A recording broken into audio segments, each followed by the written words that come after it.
Hello ನಮಸ್ಕಾರ ಎಲ್ರಿಗೂ, ಹೇಗಿದ್ದೀರಾ? ನಾನು ಸಿಂಧು. ನಾವು ಇವತ್ತು ಹೊರಟಿರೋದು, ನಾನು ನಮ್ಮ ಹಸ್ಬೆಂಡ್ ಮತ್ತು ನನ್ನ ಮಗ ಐಕೆ ಹೋಗ್ತಿದ್ದೀವಿ. ಎಲ್ಲರೂ ನೋಡ್ಕೊಂಬಂದಿದ್ದಾರೆ ಐಕೆನ. ನಾವು ಬೆಂಗಳೂರಲ್ಲಿ ಇದ್ಕೊಂಡು ಐಕೆ ನೋಡಿಲ್ಲ. ಒಂದ್ಸರಿ ನಾವು ಹೋಗಿ ಬಂದೇ ಬಿಡೋಣ ಅಂತ ಹೇಳಿ ಹೊರಟ್ವಿ. ಐಕೆ ಅಂತೂ ತುಂಬಾ ಚೆನ್ನಾಗಿದೆ. ಸ್ಟಾರ್ಟಿಂಗಲ್ಲೇ ತುಂಬಾ ಎಕ್ಸೈಟ್ಮೆಂಟ್ ಅಂತಲೇ ಹೇಳ್ಬೋದು ನಮಗೆ ನೋಡೋದಕ್ಕೆ. ಸ್ಟಾರ್ಟಿಂಗಲ್ಲೇ ಮಕ್ಕಳಿಗೆ ಪ್ಲೇ ಏರಿಯಾ ಇದೆ. ಸ್ಟಾರ್ಟಿಂಗಲ್ಲಿ ಬಂದವರು ಯಾರು ಒಳಗಡೆ ಕರ್ಕೊಂಡು ಹೋಗೋ ಅವಶ್ಯಕತೆ ಇಲ್ಲ. ಮಕ್ಕಳನ್ನ ಸ್ಟಾರ್ಟಿಂಗಲ್ಲೇ ಬಿಟ್ಟು ಹೋಗ್ಬಿಡಿ ಅಂತ ಹೇಳಿ ಸ್ಟಾರ್ಟಿಂಗಲ್ಲಿ ಒಬ್ಬರನ್ನ ಕೂರಿಸಿ, ಯಾರು ಅಜ್ಜಿ ತಾತ ಯಾರಾದ್ರು ಬಂದಿದ್ರೆ ಕೂರಿಸಿ ನಾವು ಆರಾಮಾಗಿ ಶಾಪಿಂಗ್ ಹೋಗ್ಬೋದು.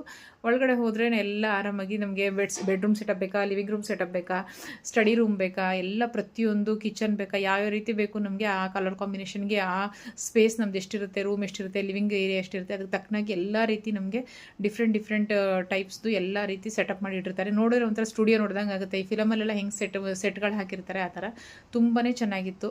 ನಮ್ಗೆ ಕರ್ಟನ್ಸ್ ಬೇಕಾ, ಎಲ್ಲ ಕಲರ್ ಕಾಂಬಿನೇಷನು, ಯಾವುದೇ ಲೈಟ್ಸ್ ಬೇಕಾ, ಎಲ್ಲ ಪ್ರತಿಯೊಂದು A to Z ಸಿಗುತ್ತೆ ನಿಮಗೆ. ಕುಕ್ಕರಿಂದ ಹಿಡಿದು ಸ್ಟವ್ವಿಂದ ಹಿಡಿದು ಪ್ರತಿಯೊಂದು ಫರ್ನಿಚರ್ಸು, ಸೋಫಾ, ಡೈನಿಂಗ್ ಟೇಬಲ್ಸು ಮತ್ತು ಕಿಚನ್ ಕ್ಯಾಬಿನೆಟ್ಸು ಪ್ರತಿಯೊಂದೂ ತುಂಬಾ ಚೆನ್ನಾಗಿದೆ. ನೀವು ಒಂದ್ಸಲ ಯಾರು ಹೋಗಿಲ್ಲ ಅಂತಂದರೆ ದಯವಿಟ್ಟು ಹೋಗಿ ಒಂದ್ಸಲ ವಿಸಿಟ್ ಮಾಡಿ. ಮತ್ತು ಇನ್ನೊಂದು ನಾನು ವಿಚಾರ ನಿಮ್ಮ ಜೊತೆ ಶೇರ್ ಮಾಡ್ಕೋಬೇಕು ಅಂತ ಅನ್ಸಿದ್ದೀನಿ ಅಂದರೆ, ಇಲ್ಲಿ ಸೆಕೆಂಡ್ಸ್ ಫರ್ನಿಚರ್ ಕೂಡ ಸೇಲ್ ಮಾಡ್ತಾರೆ. ಸ್ವಲ್ಪ ಸಣ್ಣ ಡ್ಯಾಮೇಜಸ್ ಇರುವಂಥ ಫರ್ನಿಚರ್ಗಳನ್ನ ಏನು ಮಾಡ್ತಾರೆ, ಸೆಕೆಂಡ್ಸ್ಗೆ ಹಾಕಿರ್ತಾರೆ. ಈ ಥರ ಸೆಕೆಂಡ್ಸಲ್ಲಿ ಹಾಕಿರುವಂಥ ಫರ್ನಿಚರ್ಸ್ಗಳನ್ನ ಆರಾಮಾಗಿ ನಾವು ಪರ್ಚೇಸ್ ಮಾಡೋದು, ಕಮ್ಮಿ ರೇಟ್ಗೆ ಸಿಗುತ್ತೆ. ಇದಾದಮೇಲೆ ಐಕೆ ಆದಮೇಲೆ ಒಂದ್ಸಲಿ ಟೇಸ್ಟ್ ನೋಡಲೇಬೇಕಲ್ವ. ಹಾಗಾಗಿ ನಾವು ಒಂದ್ಸಲಿ ಫುಡ್ ಟೇಸ್ಟ್ ಮಾಡೋಣ ಅಂತ ಹೇಳಿ ಮಾಡಿದ್ವಿ. ಬಟ್ ನಮ್ಗೆ ಅಷ್ಟೊಂದೇನು ಇಷ್ಟ ಆಗಲಿಲ್ಲ.